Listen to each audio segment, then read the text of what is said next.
नमः शिवाय ओम नमः शिवाय हरे हरे भोले नमः शिवाय गंगाधराय ओम गंगाधराय हर हर भोले नमः शिवाय माता पार्वती भोले बाबा की जय। जय श्री कृष्ण।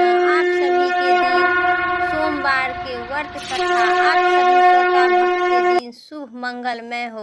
आषाढ़ मास के शुक्ल पक्ष की सोमवार के दिन सुनी जाने वाली माता पार्वती भोले बाबा की पौराणिक कथा। तो आइए इस व्रत को, सोमवार का व्रत बड़ा ही महत्व दुर्लभ व्रत है और कथा मानता है कि इस कथा का व्रत को रखने से कुमारी कन्याओं का उनका भी मन चाहे वर मिलता है और सुहागिन महिलाएं अगर यह व्रत या कथा सुनते हैं तो उनके पति की आयु लंबी होती है। इसी दिन भगवान शिव और माता पार्वती की आशीर्वाद पाने के लिए सुहागिन स्त्री अपने बच्चे को लेकर बूढ़े बुजुर्ग तक यह व्रत रखते हैं और इनकी नहीं भी रखते हैं तो कथा, इस व्रत को नियम काफ़ी कठिन है तो कथा अवश्य सुननी चाहिए। तो प्रेम से बोलिए माता पार्वती भोले बाबा की जय। आज श्रोतागण प्रिय भक्तजनों, आज सोमवार के दिन बड़ी ही पौराणिक कथा आप सभी को बीच श्रवण करते हैं। तो पौराणिक कथा आधा अधूरी नहीं सुनी जाती है। कथा मनचित और श्रद्धा भाव से पूरे सुनिएगा। और दोस्तों, अगर मेरी चैनल पर नए हैं तो पक्का सब्सक्राइब करके कमेंट में ओम नमः शिवाय ज़रूर लिखिएगा। तो आइए मनचित और ध्यान से कथा का विस्तार से श्रवण करते हैं। एक समय एक नगर में साहूकार बहुत ही धनीवान रहता था। उनके धन का कोई कमी नहीं था, किसी प्रकार का कोई कमी नहीं था, परंतु पुत्र न होने के कारण वह अत्यधिक दुखी था। इसी चिंता में रात दिन रहता था कि पूजन किया करता था और संध्या काल में शिवजी के मंदिर में जाकर दीपक जलाया करता था। उनके इस भक्ति भाव से देखकर एक समय श्री पार्वती जी ने शिवजी से बोले, महाराज से कहे कि महाराज, यह साहूकार आपका अत्यधिक भक्ति करता है और सतदेव आपका व्रत और पूजन बड़े ही श्रद्धा भाव से रखता है, अतः इसकी मनोकामना आप पूर्ण करनी चाहिए। शिवजी ने कहे, हे पार्वती जी, यह संसार कर्म क्षेत्र है। जैसे जो करता है वैसा फल मिलता है। किसान खेत में जैसा बीज बोता है वैसे ही फल काटता है। उसी तरह इस संसार में जो जैसा कर्म करता है वैसे ही फल भोगता है। पार्वती जी ने कहे, अत्यधिक आग्रह करते हुए कहे कि महाराज, जब आपका ऐसा भक्त हो और यदि इसका आप किसी प्रकार का कोई दुख है तो आपका आवश्यक दूर करनी चाहिए, क्योंकि आप तो सतदेव अपने भक्तों पर दया करते हैं, उनके दुखों को आप दूर कर सकते हैं। यदि आप ऐसा नहीं करेंगे तो मनुष्य क्यों आपकी सेवा व्रत पूजन करेगा। पार्वती जी की ऐसा आग्रह देख शिवजी महाराज प्रसन्न होने लगे।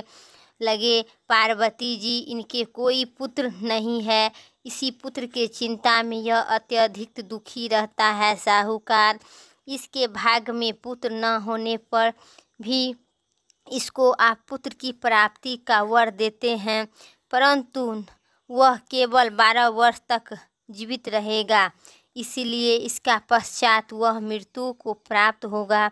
इससे अधिक मैं और कुछ नहीं कर सकता हूँ, इसीलिए नहीं कर सकता हूँ। यदि सब बात साहूकार सुन रहा है तो इससे उसको न कुछ प्रसन्नता हुई और न दुख हुआ। वह पूर्ववत वैसे ही शिवजी महाराज का सोमवार का व्रत और पूजन रखता है। कुछ काल बीतते हो जाने पर साहूकार की स्त्री गर्भवती हुई। 10वें महीने में उसके गर्भ से अति सुंदर पुत्र का प्राप्ति हुआ।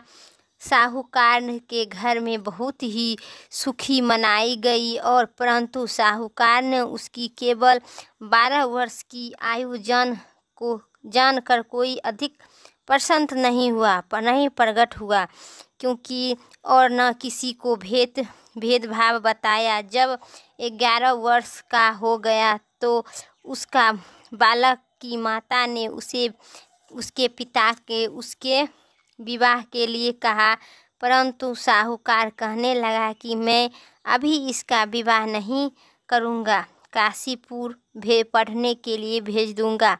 फिर उस साहूकार ने अपने साले अथवा बालक के मामा को बुलाकर उसको बहुत सा धन देकर कहा, तुम बालक को ले जाओ काशीपुर, काशी जी पढ़ने के लिए ले जाओ और रास्ते में जिस जगह भी जाओ वहाँ यज्ञ करते, दान करते देते तथा ब्राह्मणों को भोजन करवाते हुए जाओ। इसी प्रकार वह दोनों मामा भंजे जब जगह यज्ञ करते और ब्राह्मणों को भोजन करवाते जा रहे थे, रास्ते में उसके एक शहर पड़ा। उस शहर के राजा की कन्या का विवाह था और दूसरे राजा का लड़का को विवाह था के लिए बारात लेकर आ रहा था। वह आँख का कनाह था। लड़के के पिता को इस बात पर बड़ा ही चिंता था कि वर को देखकर कन्या के माता पिता विवाह किसी भी प्रकार का अड़चन न पैदा कर दे। इसी कारण जब उसने अति सुंदर सेठ के लड़के को देखा तो मन में विचार किया कि क्यों न दरवाजे के समय पर इसी लड़के से वर का काम करा लिया जाए। ऐसा विचार करके राजा ने उस लड़के और उसके मामा को कहा तो वह राजी हो गया और साहूकार के लड़के को स्नान इत्यादि कराकर वर के कपड़े पहनाकर तथा घोड़े पर चढ़ाकर दरवाजे पर ले जाया गया और बड़ी ही सख्ती से सब कार्य हो गया। अब वर के पिता ने सोचा कि शादी विवाह भी कार्य भी इसी लड़के से करा दिया जाए तो क्या बुराई होगा। ऐसा विचार कर और उसके पास मामा से कहा, यदि आप फेरे और कन्यादान का काम करा दे तो बड़ी ही आपकी कृपा होगी और हम इसके बदले में बहुत कुछ धन देंगे आपको। उन्होंने स्वीकार कर लिया और विवाह कार्य बहुत ही अच्छी तरह से प्रसन्न हुआ। परंतु इस समय लड़का जाने लगा तो राजकुमारी की चांदनी के पल्ले में चुंदरी की पल्ले में लिख दिया कि तेरा विवाह तो मेरे साथ हुआ है, परंतु जिस राजकुमार के साथ तुमको भेजा जाएगा वह एक आँख का कनाह है और मैं तो काशीपुरी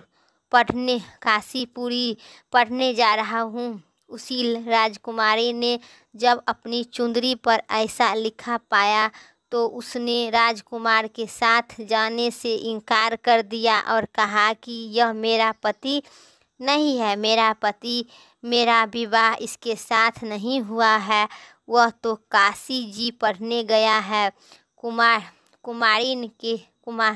कन्याकुमारी के पिता माता ने अपनी कन्या का विदा नहीं किया और बारात आपस चली गई। उधर सेठ का लड़का और उसका मामा काशी पहुंच गए। वहां जाकर उन्होंने यज्ञ कराना और लड़के को पढ़ाना शुरू कर दिया। जब लड़के के आयु 12 साल की हो गया तब एक दिन उन्होंने यज्ञ रचा रहा था कि उस लड़के को अपने मामा से कहा, मामा जी आज मेरी तबीयत कुछ ठीक नहीं लग रही है। मामा ने कहा कि अंदर जाकर सो जाओ। लड़का अंदर जाकर सो गया और थोड़ी देर में तो उसके प्राण निकल गया।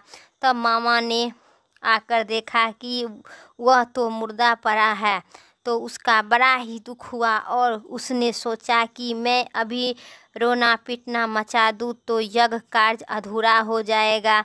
अतः उसने जल्दी से यज्ञ का कार्य पूरा समाप्त कर दिया। ब्राह्मणों के घर जाने के पश्चात रोना पीटना आरंभ कर दिया। संयोगवश उसी समय शिवजी महाराज और पार्वती जी उधर से जा रहे थे। तब उन्होंने ज़ोर ज़ोर से रोने पीटने की आवाज़ सुनी तो माता पार्वती जी ने शिवजी से आग्रह करे उसके पास ले गए और उस सुंदर लड़के को मरा देखकर कहने लगी कि महाराज, यह तो उसी सेठ का लड़का है जो आपके वरदान से हुआ है था। शिवजी ने कहे कि पार्वती, इसकी आयु इतना ही था जो भोग चुका है। पार्वती जी ने कहा कि महाराज कृपा करे बालक को आयु दो, नहीं तो इसके माता पिता तरफ तरफ के मर जाएंगे। पार्वती जी ने इसी प्रकार बार बार आग्रह करने पर शिवजी ने उनका वरदान दिया कि शिवजी महाराज की कृपा से लड़का जीवित हो गया। शिव पार्वती कैलाश चले गए। तब लड़का और उसका मामा इसी प्रकार यज्ञ करते हुए अपने घर की तरफ चल पड़े और उस रास्ते में उसी शहर में आए जहाँ पर लड़के का विवाह हुआ था। वहाँ आकर जब उन्होंने यज्ञ आरंभ कर दिया तो उस लड़के को वश रूप में ने उसके ससुर ने पहचान लिया कि और अपने महल में ले जाकर उसकी बड़ी ही खातिरदारी सत्कार के साथ ही बहुत सारा धन और दासी सहित बड़े आनंद और सत्कार के साथ अपनी लड़की और जमाई का विदा किया। तब जब वह अपने शहर से निकल आया तो उसके मामा ने कहा कि पहले तुम्हारे घर जाकर खबर कर आता हूँ। उस समय उनके माता पिता घर की छत पर बैठे हुए थे और उन्होंने यह प्रण रख रहा था कि यदि हमारा पुत्र सकुशल घर आया तो राजी खुशी नाचे गाएंगे, नहीं तो छत पर से गिरकर अपने प्राण त्याग देंगे। इतना ही में उसके लड़के के मामा आकर कहा यह सारा समाचार दिया कि आपका पुत्र आ गया है, परंतु उसको विश्वास न आया। तब उनके मामा ने शपथ पूर्वक कहा कि आपका पुत्र अपनी स्त्री के साथ बहुत सारा धन लेकर आ रहा है। तो उसे सेठ ने बड़ा ही आनंद के साथ उसका स्वागत किए और बड़ी ही प्रसन्नता के साथ रहने लगे। इसी प्रकार जो कोई भी सोमवार का व्रत का धारण करता है अथवा इस कथा को पढ़ता है या सुनता है, उसके सुख दुख दूर होकर उसकी समस्त मनोकामना पूर्ण होती है और इसी लोक में नाना प्रकार का सुख भोगने लगते हैं। सदा शिव जी लोक प्राप्ति होती है। तो प्रेम से बोलिए शिव माता पार्वती की जय। शिव ओमकारा हर हर जय शिव ओमकारा, ब्रह्मा विष्णु सदा शिव अर्धांगी धारा, ओम जय शिव ओमकारा। एकानंदी चतुरानंदी पंचानंदी राधे, हंसानंद गरुड़ासन विश्वाहन छाजे, जय शिव ओमकारा। दो भुज चार चतुर्भुज दस भुज अति सोहे, त्रिभुवन रूप निरखता त्रिभुवन जन मोहे, ओम जय शिव ओमकारा। अक्षिमाला वर्णमाला रुद्रमाला धारी, चंदन मिग मग सोहे, भोले शुभकारी। जय शिव ओमकारा। स्वत्यांबरी पीताम्बर बाघंबरी अंगे। सनिकादिक ब्रह्मादिक भूतादिक संगे। जय शिव ओमकारा। कर में मध्य कमंडली चक्र त्रिशूली धरिता। जग करिता जग भरिता जग साहत करिता। ओम जय शिव ओमकारा। ब्रह्मा विष्णु सदा शिव जानते अभिवेका। प्रणाक्षर में शोभित ये तीनों एका। ओम जय जय शिव ओमकारा। त्रिगुण जीव शिव जी की आरती जो कोई नहीं गावे। कहते शिवानंद स्वामी मन वांछित फल पावे। जय शिव ओमकारा। प्रेम से बोलिए भोले बाबा माता पार्वती की जय। तो अगर मेरा वीडियो पसंद आए तो प्लीज़ न चैनल पर नए हैं तो पक्का लाइक करके सब्सक्राइब ज़रूर करें। कमेंट में ओम नमः शिवाय ज़रूर लिखें। फिर नेक्स्ट वीडियो लेके आते हैं, तब तक के लिए जय श्री राम, राधे राधे।